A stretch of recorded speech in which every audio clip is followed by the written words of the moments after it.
Oke, studi kelayakan bisnis aspek teknis ya. Prasyarat aspek teknis dan teknologi ini dimulai dari hasil analisis aspek pasar dan pemasaran. Dan ini menjadi dasar untuk melanjutkan studi kelayakan aspek-aspek selanjutnya. Pertimbangan utama dari aspek pasar dan pemasaran adalah dari sisi penawaran ya. Jadi pastikan dalam bisnis atau proyek yang akan dilaksanakan ini belum jenuh ya.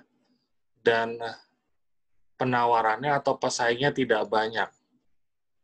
Sedangkan dari sisi permintaan ini masih tinggi dan cenderung meningkat di masa yang datang, di masa yang depan atau masa yang akan datang. Jadi permintaannya banyak, terus belum jenuh karena juga pesaingnya juga masih sedikit. Sisi pasar, proyek atau bisnis memiliki pasar potensial yang relatif besar dan pangsa pasar yang menjanjikan ke depannya. Bisa ekspansi tidak hanya di kota yang sekarang ini kita buat untuk bisnis atau proyek, tetapi juga bisa ke provinsi, bahkan ke luar negeri ya. Dari sisi strategis, produk, harga, sistem distribusi, promosi, dan pelayanan memiliki keunggulan dibandingkan dengan usaha jenis yang sudah ada. Jadi ada keunggulannya, keunggulan kompetitifnya. Sisi perencanaan strategis, proyek atau bisnis ini mendukung strategi keseluruhan dari perusahaan. Jika keseluruhan pertimbangan di atas terpenuhi, maka studi kelayakan dapat dilanjutkan ke aspek teknis produksi dan teknologi. Jadi pastikan di pemasarannya ada ya, permintaannya ada, terus belum jenuh, baru kita masuk ke studi kelayakan aspek teknis. Aspek teknis dan teknologi ada pemilihan strategi produksi, pemilihan dan perencanaan produk yang akan diproduksi, rencana kualitas ya, seperti apa, kualitasnya ingin high, tinggi, atau yang rendah. Otomatis kalau tinggi, kita menggunakan diferensiasi atau menembak ke menengah ke atas, sesuatu yang berbeda. Pemilihan teknologi, rencana kapasitas produksi, manajemen persediaannya bagaimana, jenis teknologi, pengawasan kualitas produknya seperti apa, peralatan dan mesin, lokasi pabrik dan layout-nya pabrik seperti apa, dan bagaimana mengikuti perkembangan teknologi dari proyek yang kita buat atau produk yang kita buat. Aspek teknis dan teknologi, rencana operasional dalam hal jumlah produksi. Permintaannya berapa, kita ingin produksi berapa. Dengan kapasitas produksi berapa. Dan bagaimana kita mengendalikan persediaan, bahan baku, dan barang jadi. Ada pengawasan kualitas produk agar standar. Juga kita bicara di aspek teknis dan teknologi tentang keusangan teknologi. Depresiasinya berapa tahun. Kecepatan, kualitas, murah kalau misalnya dalam volume besar. Resiko persaingan, resiko intern atau internal. Proyek, ya kalau ada manajemen proyek ya,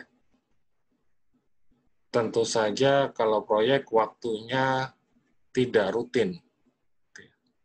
Serangkaian pekerjaan atau tugas yang difokuskan untuk menyelesaikan suatu tujuan.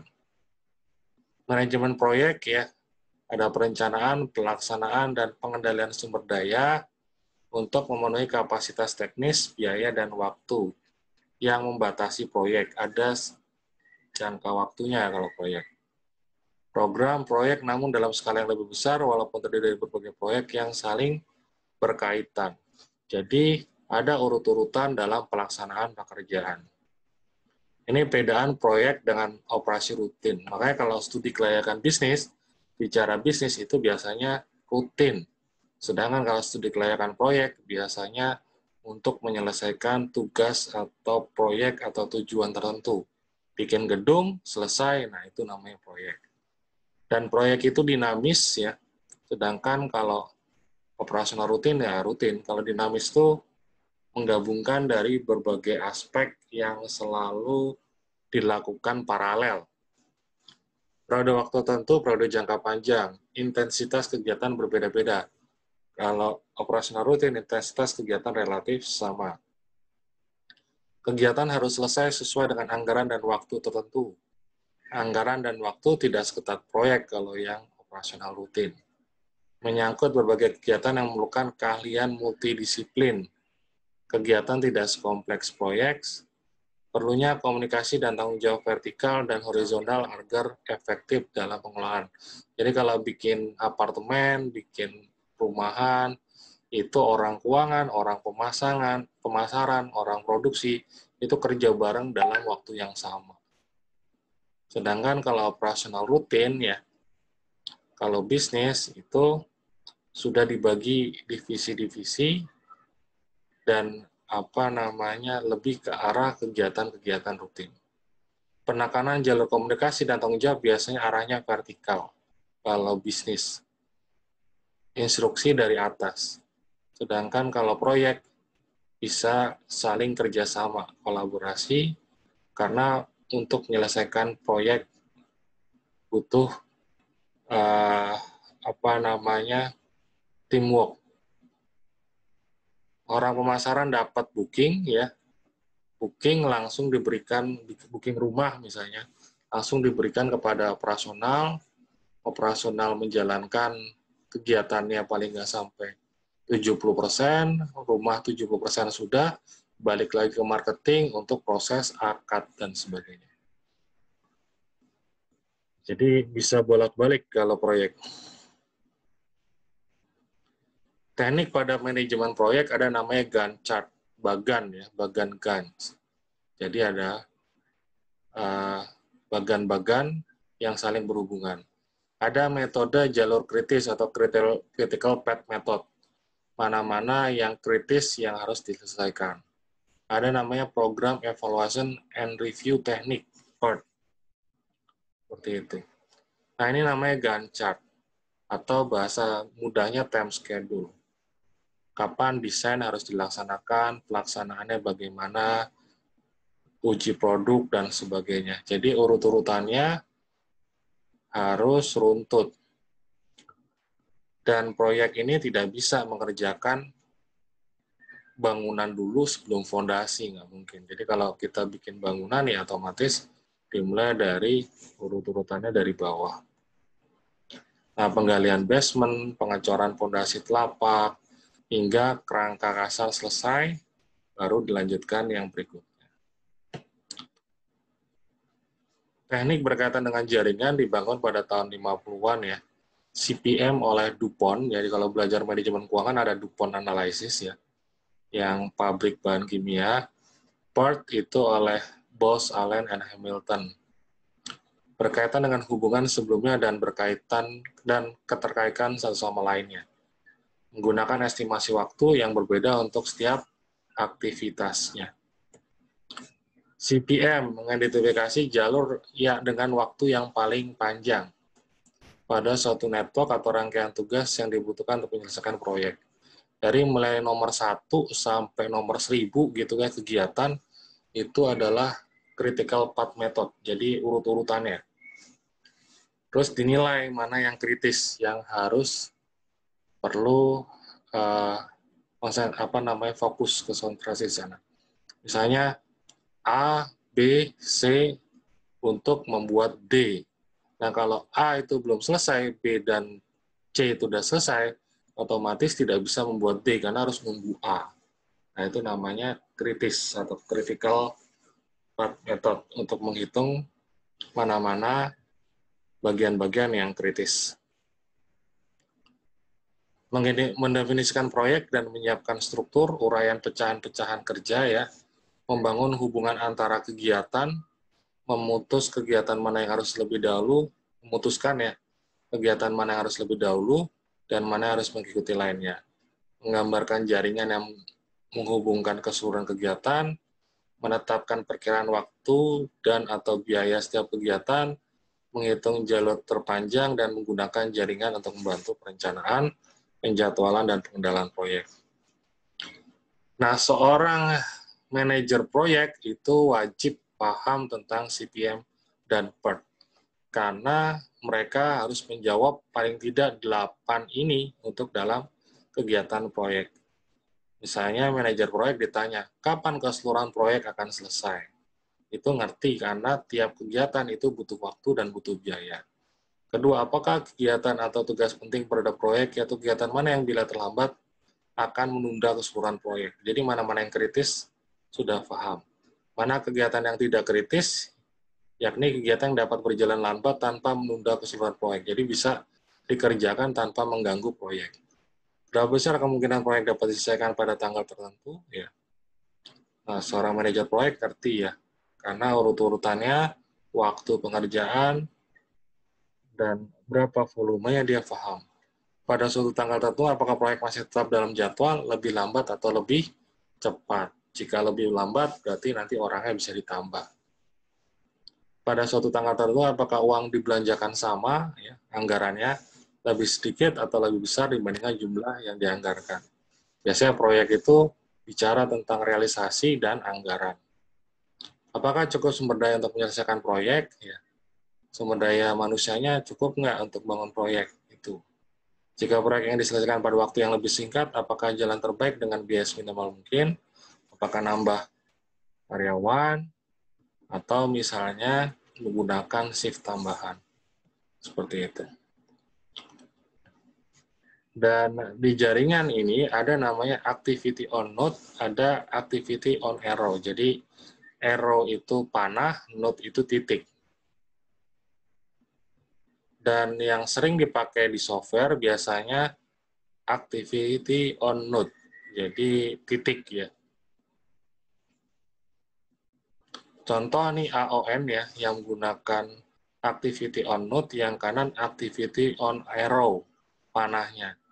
Yang di kanan itu adalah di panahnya ABC-nya, sedangkan di node itu di dalam bulutan itu ABC-nya.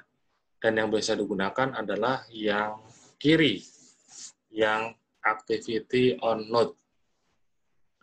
Contoh, A selesai sebelum B, C sebelum B, gitu ya.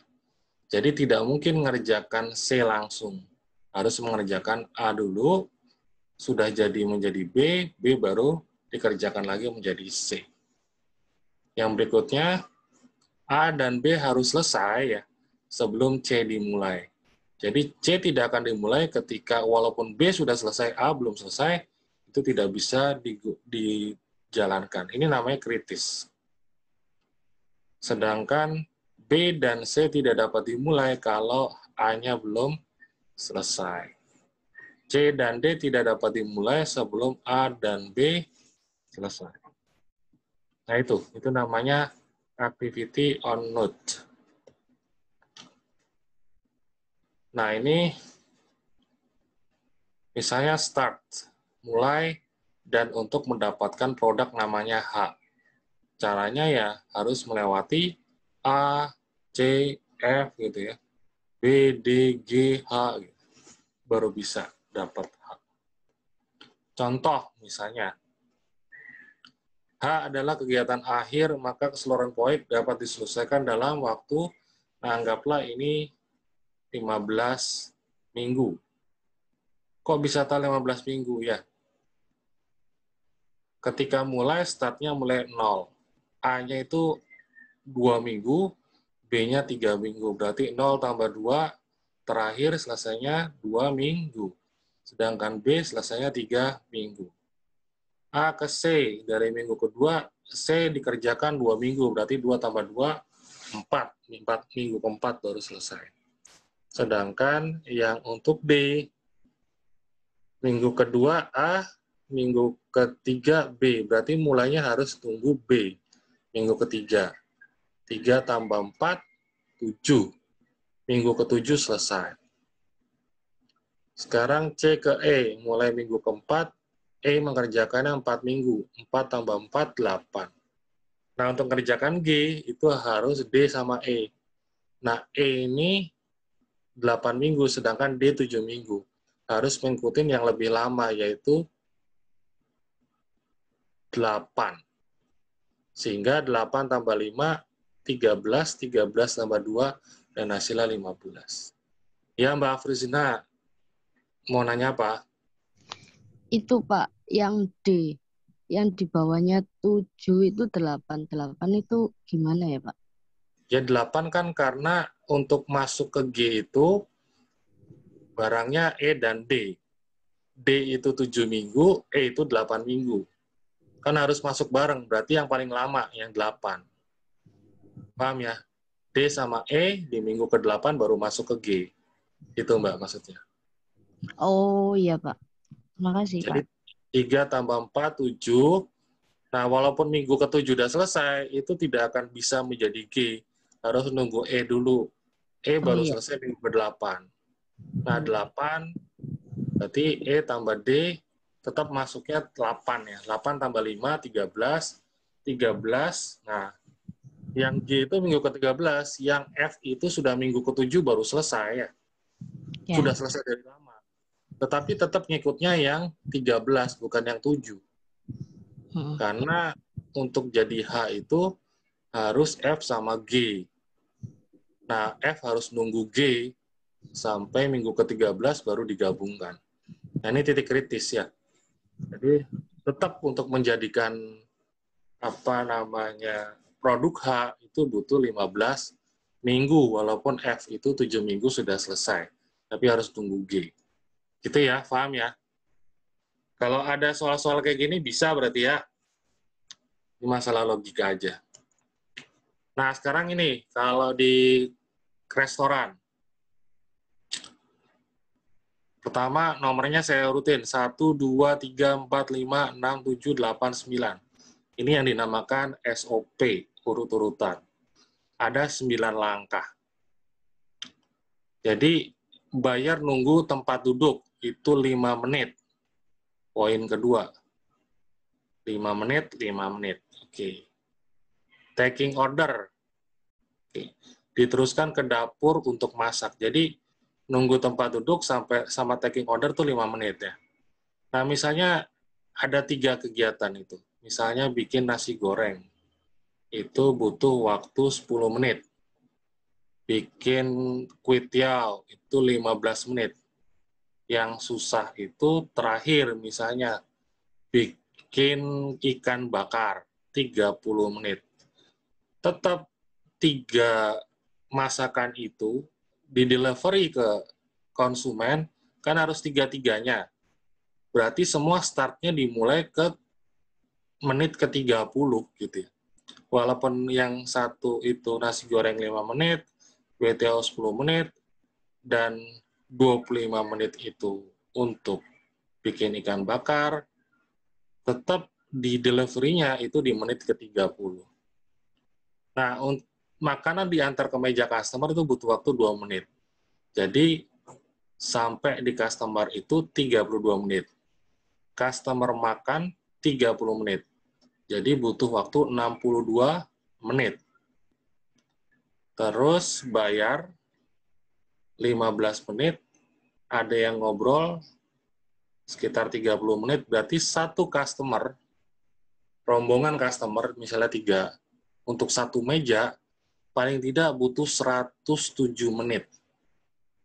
107 menit itu berarti 1 jam 47 menit gitu. Jadi kalau misalnya bukanya itu, anggaplah aku genepin itu jadi 2 jam.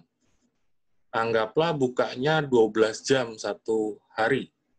Berarti repeat ordernya untuk satu meja itu 6 kali standarnya. Jadi untuk 6 customer.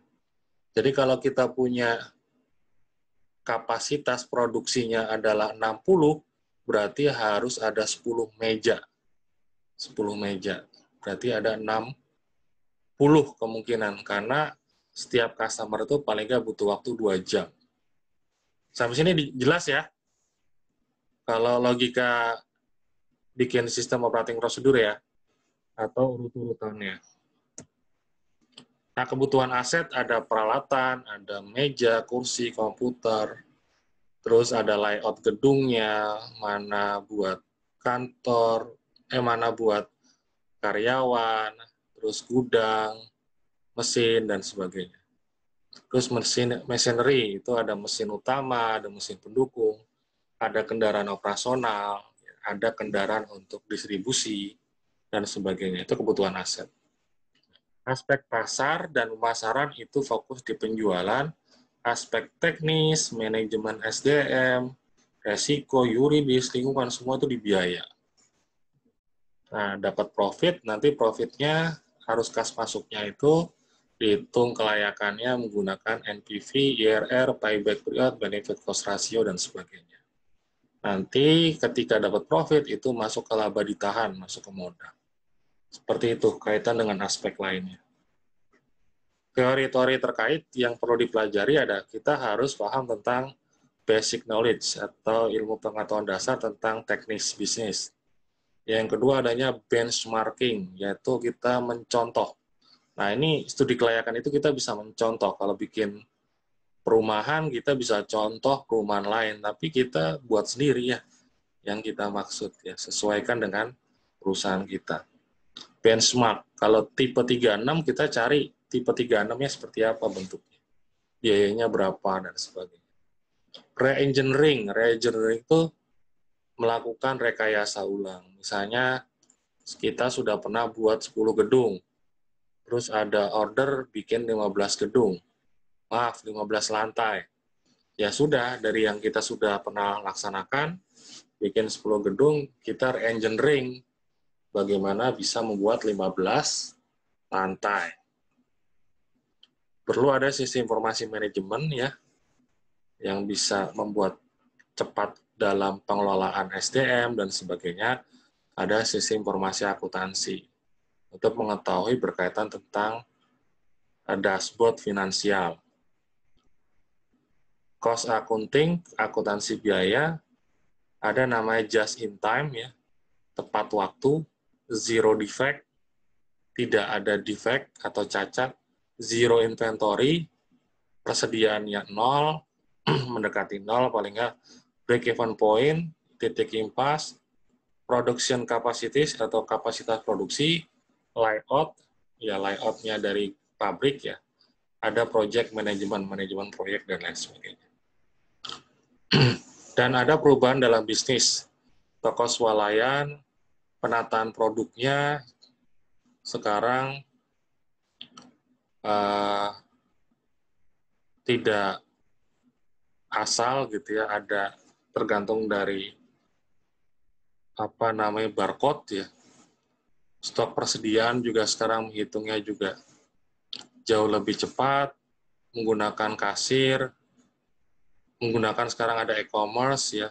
Pembayaran juga tidak hanya menggunakan tunai, bisa OVO, bisa Shopee, bisa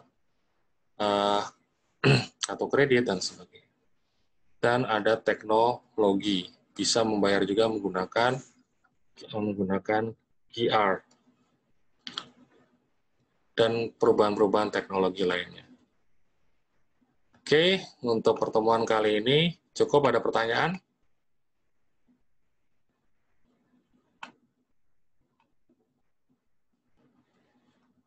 Cukup kuliah hari ini?